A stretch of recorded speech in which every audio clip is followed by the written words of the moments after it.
and not to have ad hoc rule of foreign policy.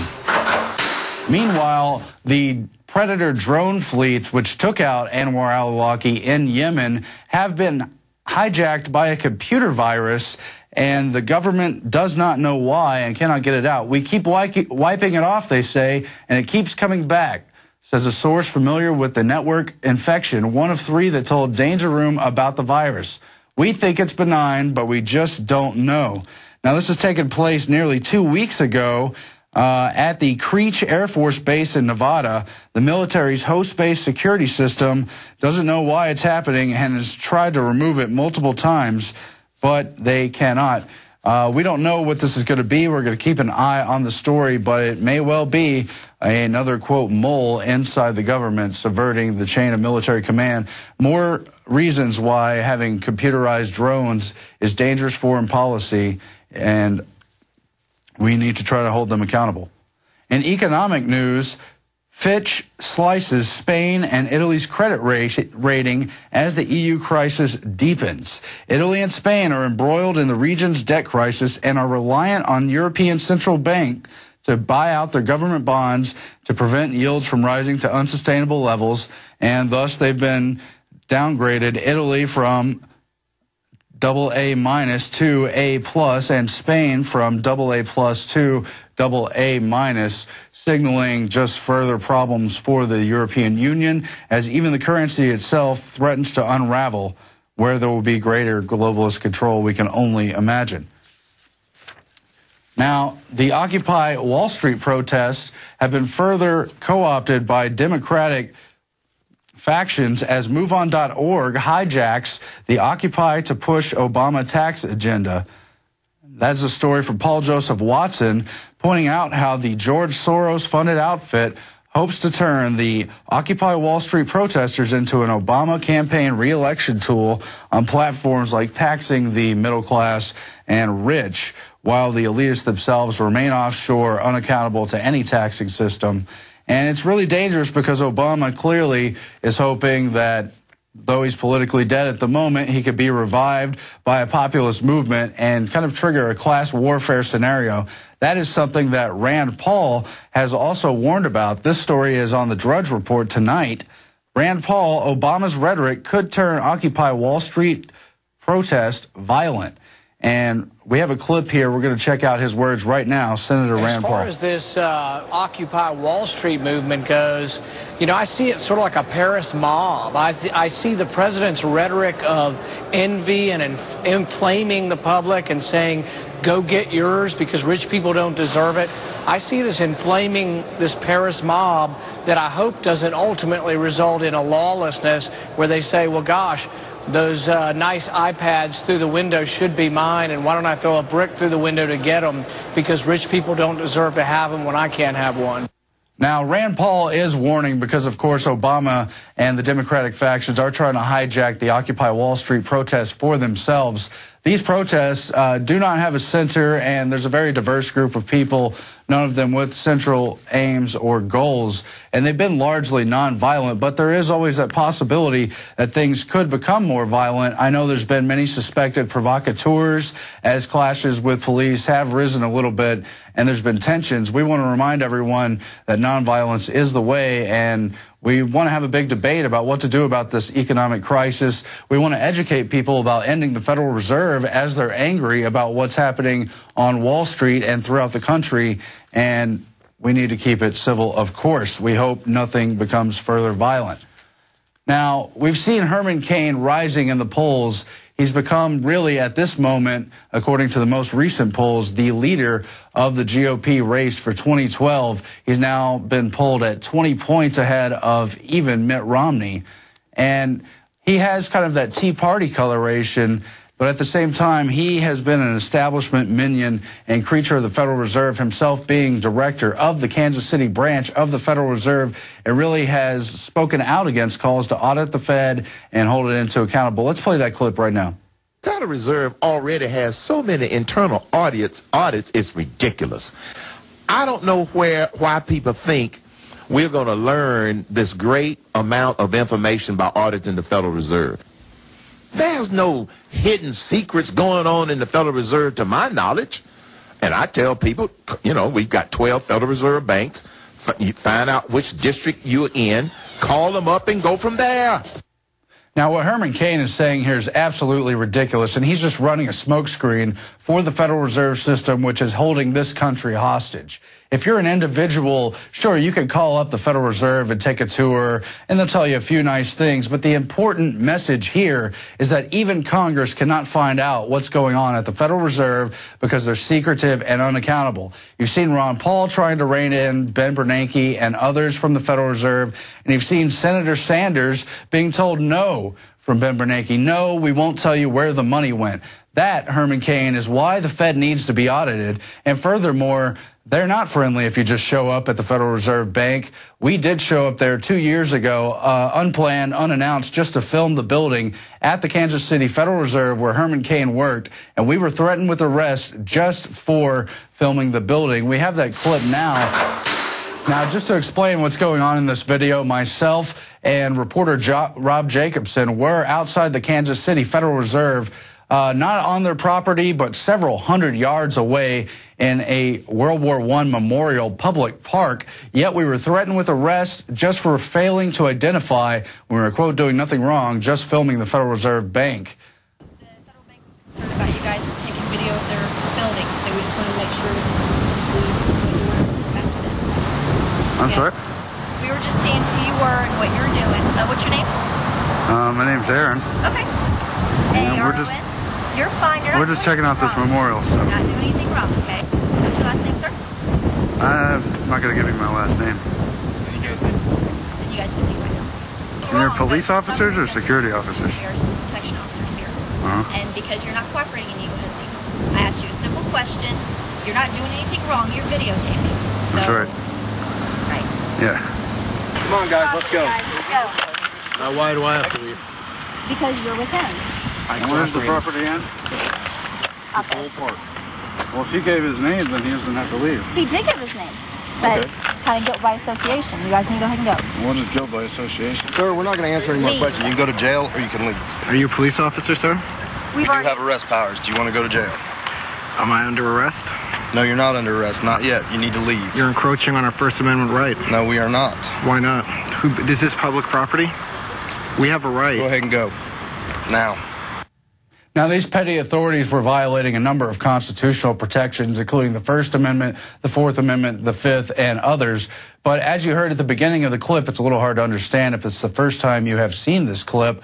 The Federal Reserve Bank at Kansas City called up these private security guards and told them to come interrogate us and get our names. We know it's not the only time the Federal Reserve has been spying on its political opposition, who remain peaceful to this day. In 2008, in the Fed protests, including the one Alex then attended at the Dallas Federal Reserve, were spied on by Army personnel. We also know that the Federal Reserve has begun tracking bloggers on Facebook and trying to identify key bloggers and monitor conversations about ending the Federal Reserve.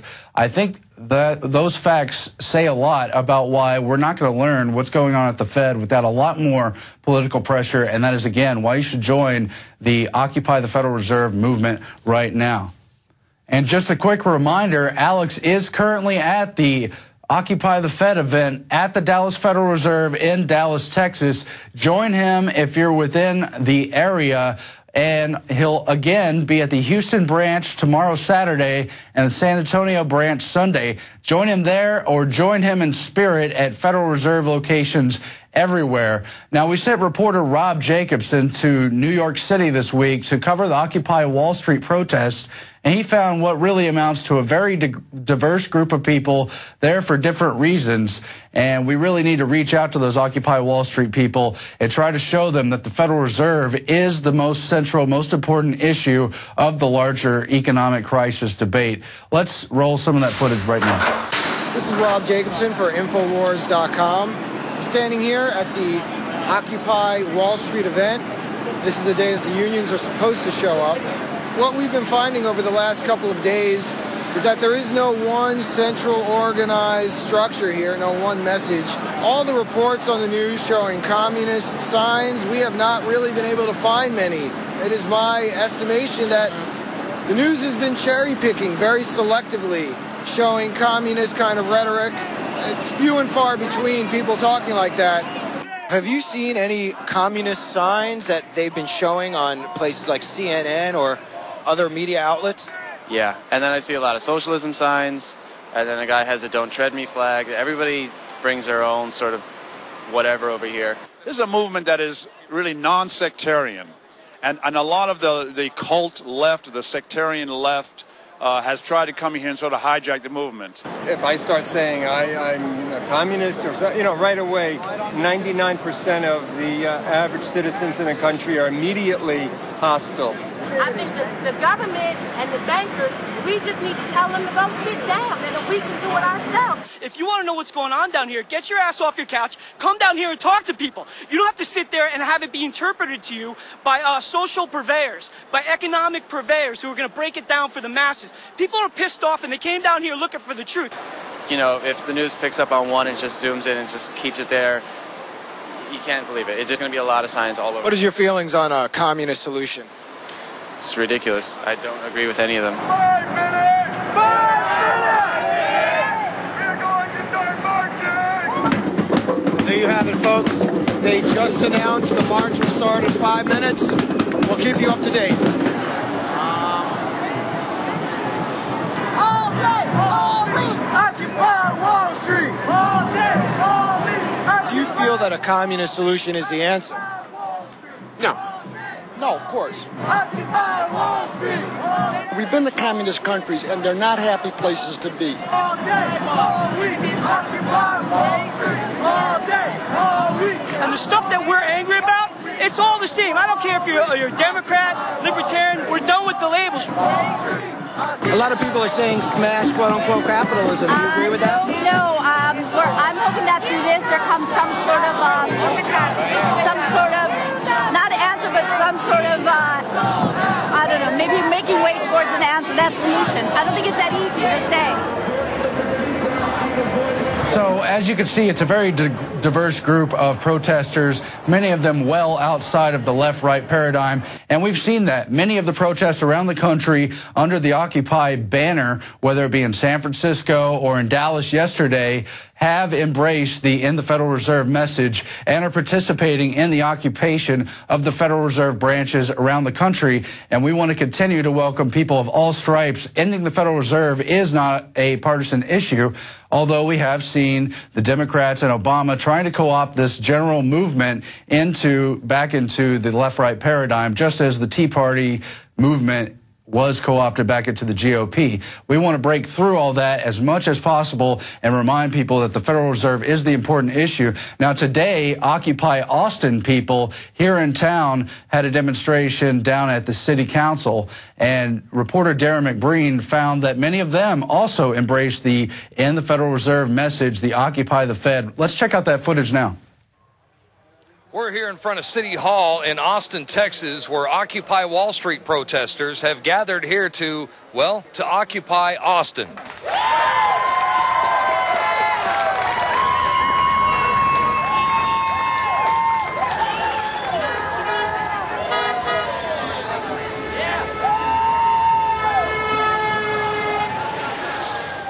Now, these demonstrations have quickly spread across the country. They're growing larger in scale and emerging internationally.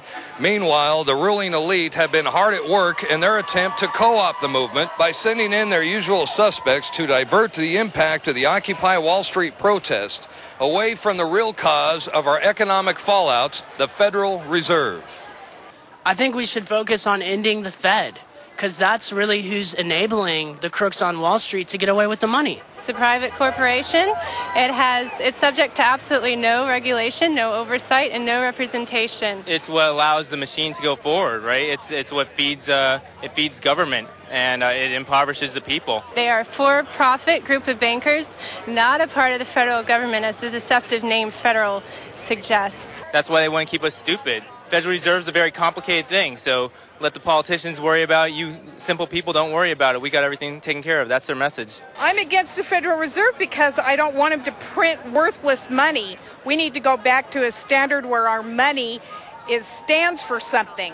like it stands for actual goods, like gold and silver. They're giving bailouts to Wall Street, to foreign banks, to foreign corporations. And if you look at Obama's appointments, Federal Reserve Chairman Ben Bernanke, Treasury Secretary Timothy Geithner, these guys engineered the financial collapse in the year 2008, and they should not be in charge. And we need to start standing up and showing them that the real message here is not just in Wall Street, in the Fed. This morning, President Obama in a press conference said that he sympathized with the Occupy Wall Street protesters. Now, is it a gimmick? Is he just blowing smoke up our ass? President Soetoro? Obama? Yeah, it's a gimmick. The banksters of Wall Street and the Federal Reserve got him into office. So how can he be against the people that put him into office? It doesn't make any sense. So yeah, it's a gimmick. Where do you think President Obama stands on this? Do you think he's with the Occupy Wall Street protesters?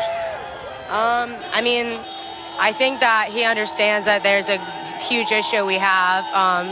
He came into office with a lot of problems already under his belt, and then the way that it's been handled since he's been in office has not really been the best way possible. Where do you think President Obama stands as far as the Occupy Wall Street protest across the country? I think he's scared shitless. He appointed Ben Bernanke from Lehman Brothers or Goldman Sachs. That's like letting the fox in the hen house.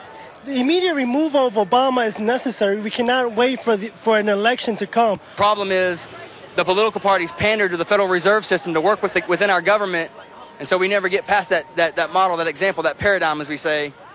And so it very well could be the start of the Second American Revolution. So you're here respecting everybody's First Amendment right? Absolutely, absolutely. If you look around here, the interesting thing, I see half of these activists, we interact with them. They're residents of Austin, and what we want to make sure is that we keep our residents that are exercising their constitutional rights safe.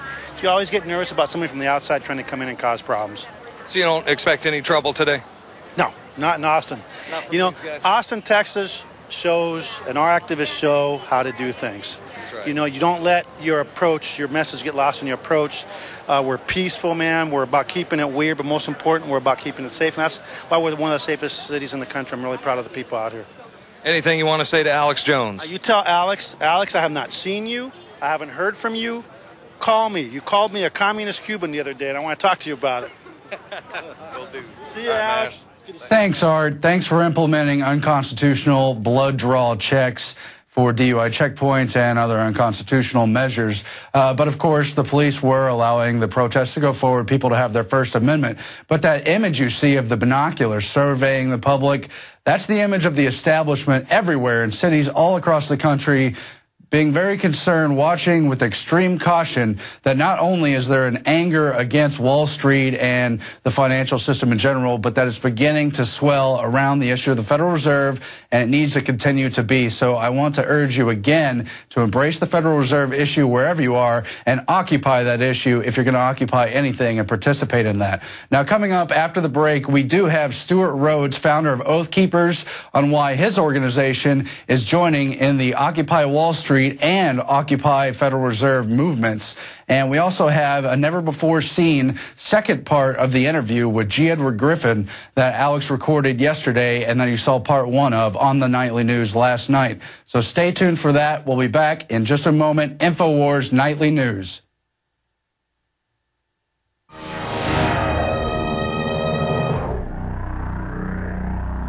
Obama is notoriously a liar. We need to go to where the real architecture of government is, and it's not in a president. Wall Street has hijacked Washington in broad daylight.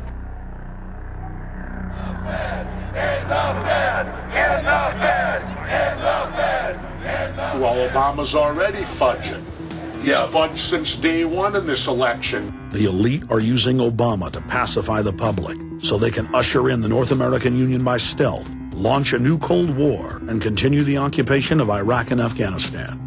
The globalists are outside all the nations. That gives them safety, and they play countries off against each other. We've got to give them a stake in creating the kind of world order that I think all of us would like to see. Partnership and cooperation among nations is not a choice. It is the only way. What they're doing is using the existence of the United States to act out their Wall Street fantasies of world domination and maintaining their capital structures and maintaining their system of looting. The fight that this country has been waging since its inception is for the central bankers not to take over the country. President Barack Obama is only the tool of a larger agenda. Senator Obama had a desire to do some meetings. Others had a desire to meet with him tonight in a private way, and that's what we're doing. Presidential candidate Barack Obama was publicly criticizing the North American Free Trade Agreement in a bid for votes, but privately telling Canadian officials not to worry about it. If you talk to our generals, they are desperate for is a civilian counterpart to our military force. What do you call this thing where you get this false sense of gratification, but because a black man is in office, everything's going to be all right? No, everything's not going to be all right.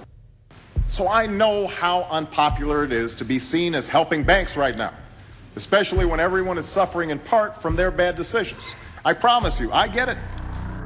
The Obama deception. The truth strikes back.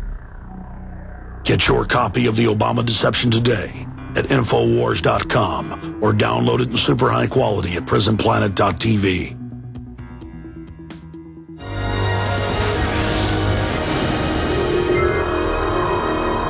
Okay, we are back, and as you see, the Occupy Wall Street movement's a diverse group of people. There's no central pillars or anything, but at the same time, the establishment is trying to steer that momentum into more big government solutions. And you've heard Alex calling for an Occupy the Federal Reserve movement. He's in Dallas today to get that going, but many other groups have had the same idea really at the same time because they're also freedom-loving groups. So we're going to talk now with Stuart Rhodes, the founder of Oath Keepers, and a project that Oath Keepers has been working on with many other people as well, and that is Occupy the Federal Reserve Now. And we're here to discuss why they're there, what they stand for, and what message they hope to send to the Occupy Wall Street crowd and the whole world that's watching right now. Stuart, thanks for joining us. Thanks for having me on. Glad to be here. So tell us about how this movement got started and where Oath Keepers and other freedom-loving patriots plan to show up and, of course, about the message we're trying to send. Well, as you said, I think we all had the same idea, which is a no-brainer that the real target should be the Federal Reserve. And certainly Wall Street is corrupt and complicit, but it's the Fed that's the heart of the beast and the engine of our destruction. And so just as Alex had that epiphany and same with myself, and turns out Danny Pinzalo, leader of the Truth Squad, had the same idea. And so we've kind of just come together and founded a new website called OccupyTheFedNow.com, and it's a coalition of volunteers. Bryce Shonka from the 10th Amendment Center is going to help. Stephen Vincent, founder of End the Fed, is going to help. Gary Franchi, Bob Dwyer from the Boston Tea Party movement, Danny Pinzala and Brandon Smith from altmarket.com. We're all coming together to, anybody else who wants to join, who's, as long as they're freedom-minded and constitutionalists, they're welcome to help us. And the whole mission is to go out there in the street and counter the propaganda that's like you said. The same thing happened to the Tea Party movement is now happening to this on the left. They have people who are independents or who are just really just wondering what's going on and they're angry. And the establishment would like to steer them into, well, just keep voting Democrat or just yell at the bankers, but they don't really want them to look at the real enemy, the Federal Reserve. And so the whole goal is get out there, like Alex has already advocated, get out there and redirect their attention to the Fed. And we'll be reaching out to them. In fact, we already have done that. Oath Keepers in L.A., in Boston, in Seattle, across the country have already stepped out and talked to a lot of these protesters, and they're not dyed-in-the-wool communists or socialists. A lot of them are just confused college students who, like most Americans, were never taught the Constitution, never taught about free market economics, and just don't know. So, the power elites have always had a monopoly on these people through education. They've monopolized public education, and then when they go to college, they get an extra dose of it because the college is dominated by Marxists. That's the last refuge of Marxism. So no surprise they don't know what the free market's all about. And so rather than just condemning them like a lot of people on the conservative side are doing, that's a mistake. Get out there and give them the information. And as far as Oath Keepers goes, we look at it like this. The same reason why We still talk to the military and police even after the gross violations and gun confiscation during Katrina. And we could have said, hey, look at them. They don't know the Constitution. They don't understand their oath. Forget them. But we didn't say that. We said, hey, we got to go cure that lack of knowledge. And the same is true here. Don't forsake them. Don't cast them aside. That's what the power elites want you to do. They want you to say, oh, there's a bunch of commies. Don't go talk to those people. You know, I'm not trying to change the mind of Van Jones or, you know, Michael Moore, but he also shows up who's a dyed-in-the-wool Marxist. You're not going to change their minds. Well, we've had reporters down in Wall Street and at the other Occupy events that are taking place across the country, and they all say it's not just socialist or anything like that. A lot of people are wanting to end the Fed, and a lot of people are simply angry about the economic conditions in general. But to me, this seems like a great education opportunity for this End the Fed movement that's been going on at least since 2007 when Ron Paul was running for the GOP nomination last term. And this is a continuation of our efforts while everyone's focused on the economic issues as everything comes to a head. Yeah, exactly. You're going to get, you know, just as disintegration of economies in Tunisia and Greece and elsewhere led to mass protests, you're going to get it. You know, no matter whether you like it or not, there's going to be people in the streets who are going to be angry and upset and scared. So why not get out there if you're a constitutionalist and a real believer in freedom? You have an obligation and duty to get out there and talk to them and show them the correct path. Stuart, I hear the message you're trying to say here today, that we're just freedom-loving people who want to restore the Constitution. We know that the Tea Party movement from several years ago ultimately became an opportunity for the GOP to stir people back into the establishment two-party paradigm. And we know people like Al Gore, who've called for an Arab Spring in America, would like to drive that same energy to the Democratic Party. And I think it's great that we're out there just to say that, no, this anger about economic issues is an anger against the establishment. Your take, sir. Yeah, I see it like they're competing crime families. You know, the oath-breaking, unconstitutional status on the political left are the mirror image of their counterparts on the political right, and they're just competing for domination. And both of them are outside of the Constitution, way outside the bounds. And so we need to you know, bring the people to the Constitution and to the principles of sound money and you know, fundamental liberty that our Constitution was structured on. Yeah, the final point is, as we've seen more accountability, as we've seen more spotlight on the Federal Reserve as an issue unto itself, we've seen Americans become really greatly in favor of not only auditing, but of reining in or abolishing the Federal Reserve. But counter to that, we've seen the Federal Reserve go on the offensive, trying to keep track of, quote, key bloggers on places like Facebook, and really trying to put out their counter message. We don't want to be intimidated. We want to let people know that it's okay to go out there and speak for the First Amendment. And please address that and the fact that you said the police really need to remember to respect these protesters, because everyone, regardless of their point of view, has a right to voice what they think is going wrong in this country. Well, this is the key battle. If you're afraid to step out now, then you're never going to step out. So, you know, so you got to get out there and not let yourself be intimidated, because if you don't step out now and direct the energy that's out there towards the actual enemy, the Fed, if you don't do that, then you're not going to have a country. And so then what are you going to do? Where are you going to go? Canada? So, you know, be a man, be a woman, step up, do what you have to do. And yes, another factor why we're going to be doing this as well is to defend the rights of the protesters. And we don't agree with a lot of what they're saying. A lot of things are coming out of these assemblies, you know, is a reflection of their education. We don't agree with those viewpoints, but still they have a right to free speech. And I think the pepper spraying on the street up there of the women who were just standing on the street corner was atrocious. They should sue. You know, it's the same thing as like when Rob Dew was arrested, you know, at the G20 just for being a journalist. It was wrong. That's why I'm helping with his lawsuit. You have to fight back against this stuff, and we need to stand up for the rights of free speech and assembly for everybody, no matter what their political view. Well, Stuart, we're going to leave it there. We really appreciate you joining us. We're going to say goodbye right now, and we really hope that individuals, wherever you are, will go out to Fed locations. We take you now to part 2 of the interview Alex conducted with G. Edward Griffin. We heard part of it last night, and we're going to show you the rest right now on the collectivist system and who's behind the banking powers. We're joined by G. Edward Griffin, We're about to conduct part 2 of the interview that we aired part 1 of on Wednesday. Again, it is October 7th, 2011. While you're watching this news program, I'm actually in Dallas now, part of Occupy, the Fed movement that we've launched, so that the collectivists aren't able to demonize free market capitalism as the problem. We want to directly challenge the monopoly capitalists, who are actually the enemies of the general public having property. They want a neo-feudalistic serf system. And we talked about that in part 1 of the interview, posted at prisonplanet.tv, and for the general public at the Alex Jones channel on YouTube. But now we're going to get into solutions with G. Edward Griffin, but I also want to get into problem, reaction, solution. So we're going to cover that first. G. Edward, Fast and Furious. Now we learn it's more like Iran-Contra.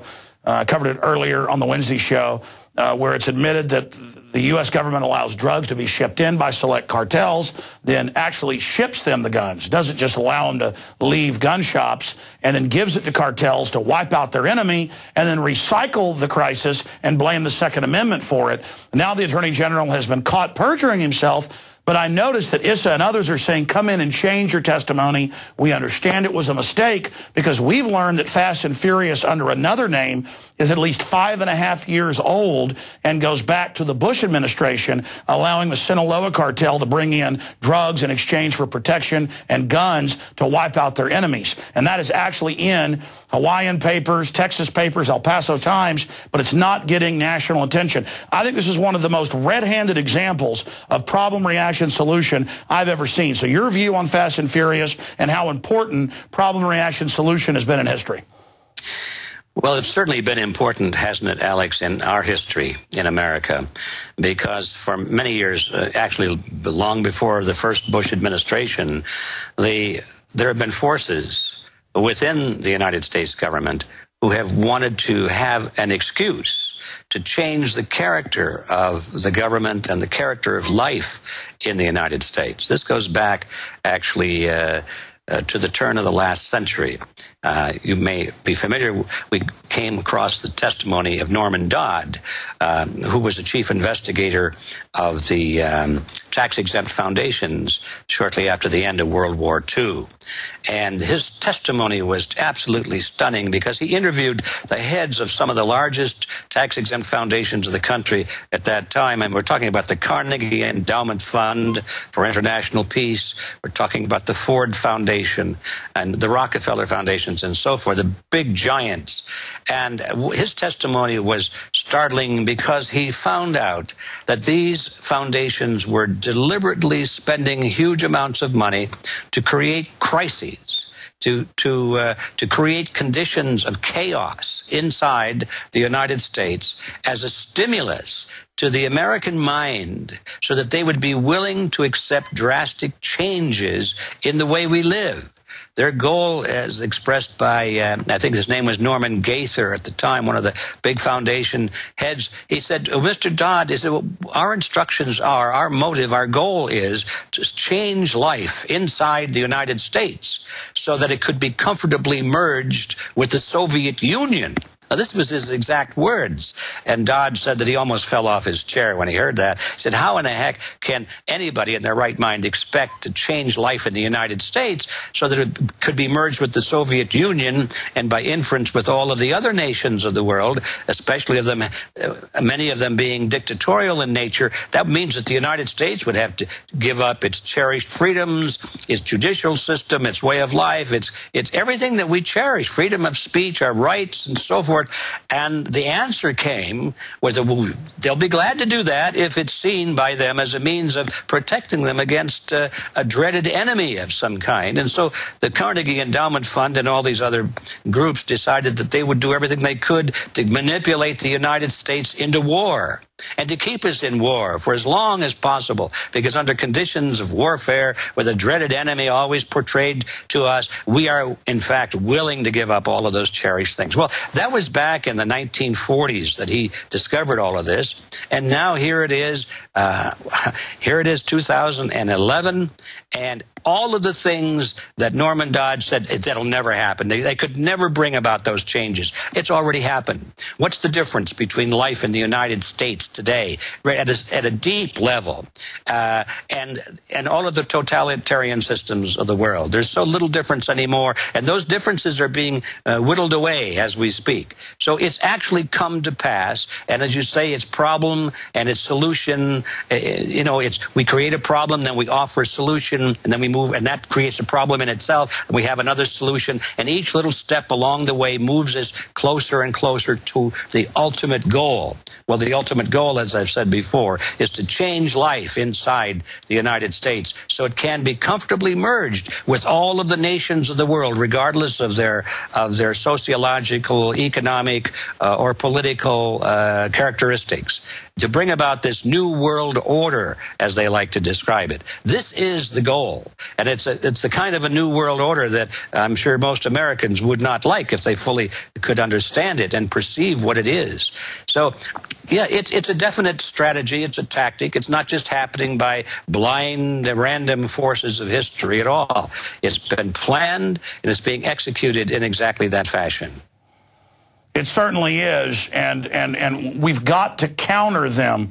I mean, never before has it been more obvious how criminal these elites are, and that they're gaining monopoly control through government, and then they fund the opposition to call for more government, which is like throwing, the rabbit into the briar patch. Oh, please don't throw me in there.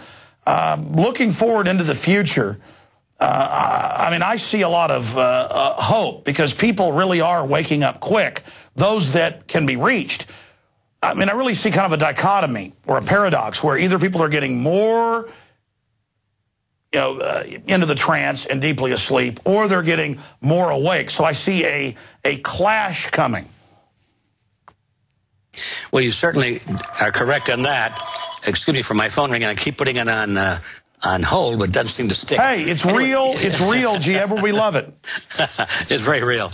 My phone rings all the time here. I wish I could just unplug it. But anyway, where were we? I was getting into the fact that there's a clash of oh yeah, the clash, of course. Yeah, I think what we see is on the encouraging side, we see a rising tide of public awareness.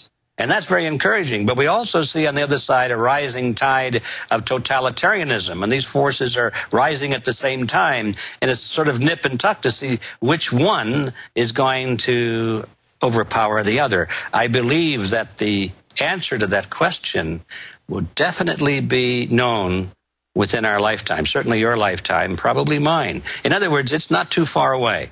It's coming to a head. G. Edward, continuing along that line, the authoritarians, the collectivists, do know we're waking up to them. They admit that in their own Cass Sunstein White House memos. They're scared. They're concerned. And I think that's the most important message here, is that they're not all powerful. They can be beaten.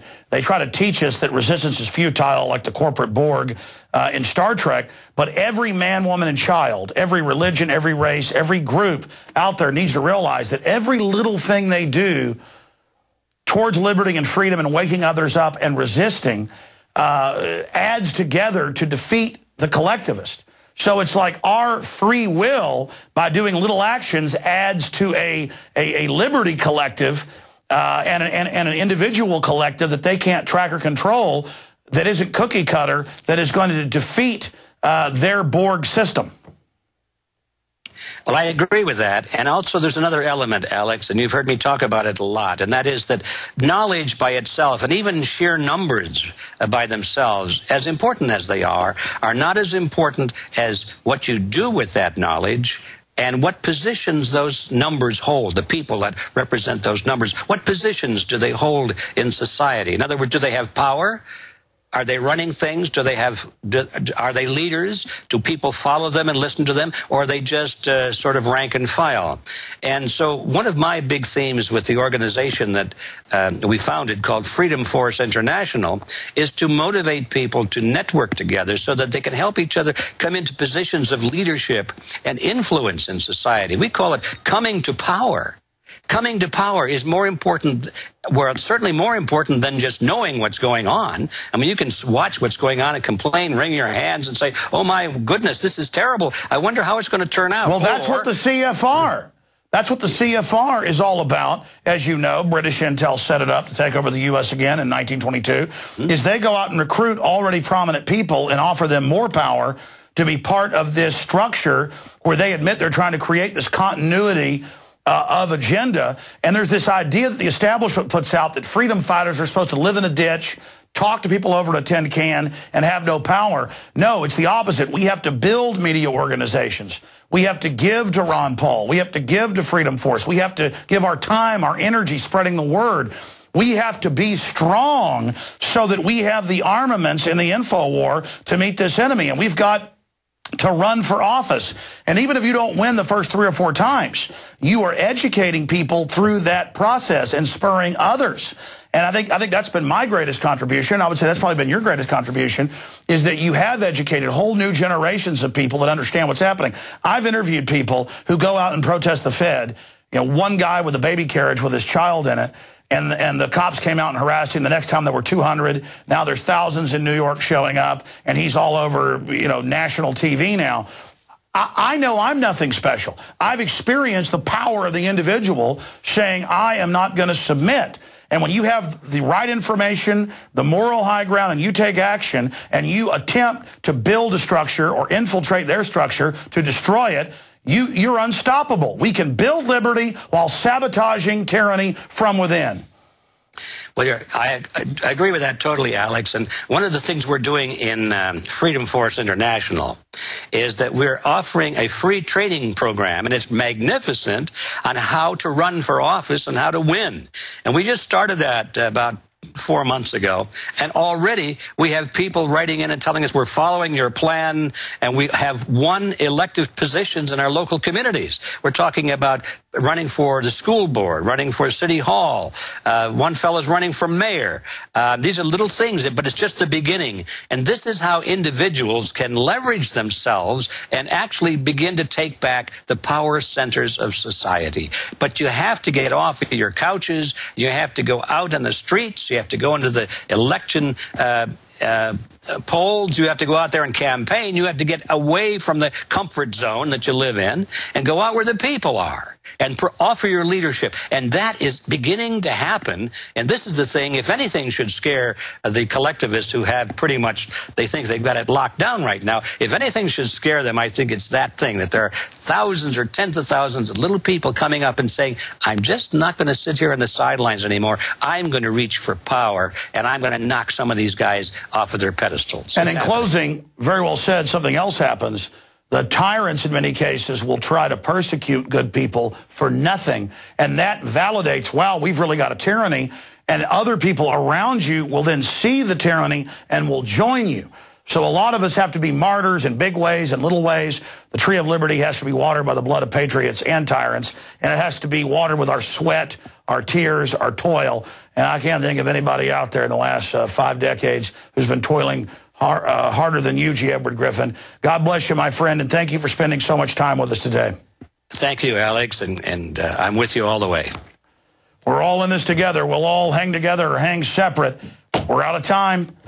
Wish us well. Say a prayer for us at our Occupy the Fed in Dallas, Houston, and San Antonio, and other parts of the country. This mission's success is in your hands, so don't just say a prayer for us. Get out there and take right action against these tyrants. They are not invincible. In fact, they're weak. They are only empowered when we sit idle. Our weakness is their strength. Our strength is their defeat. We'll see you back, Lord willing, live this Sunday, 4 to 6 p.m. for the Sunday radio show, and back Monday, 11 a.m. And there's free audio streams at Infowars.com if you don't have a local AM or FM in your area. And then obviously here with Infowars Nightly News. I want to thank Aaron Dykes for doing the live part of the show earlier. And again, this was second part of the interview I did on Wednesday with G. Edward Griffin. I'm Alex Jones signing off from the InfoWar.